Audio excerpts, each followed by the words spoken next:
ఇవన్నీ కూడా మ్యాక్సిమం నేను కష్టపడి సంపాదించుకున్న గిఫ్ట్స్ అండి. సేల్స్ చేస్తున్నప్పుడు మంత్లీ గిఫ్ట్స్ అలా పెట్టిన ఆ టార్గెట్స్కు నేనే వాడేదాన్ని అనమాట.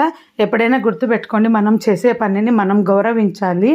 వృత్తిని గౌరవించినప్పుడే దానివల్ల మనకు సక్సెస్ వస్తుంది. అంతే తప్ప డబ్బు కోసం పని చేయటం అనే కాదు, మనం చేసే ప్రోడక్ట్ను మనం తిట్టకూడదు. మనం సాటిస్ఫై అయితేనే, జాబ్ కూడా సాటిస్ఫై అయితేనే చేస్తారు, కానీ మళ్ళీ వేరే జాబ్లో షిఫ్ట్ అయిపోతారు కదా.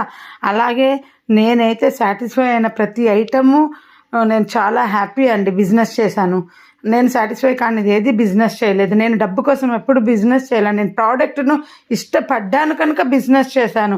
ఇప్పుడు అంతా ఏంటంటే జనాలు ఏది కొంటున్నారో అది బిజినెస్ చేయాలి అనే మనస్తత్వం. నేను ఇచ్చే సజెషన్ ఏంటంటే ఎవ్వరు చేయని బిజినెస్ మనం చేయాలి మార్కెట్లో. సో అప్పట్లో టపర్వేర్ అందుకే చేరాను. నేను టపర్వేర్ చేశాను, అమ్వే చేశాను, నేను ఏఎంసీ చేశాను.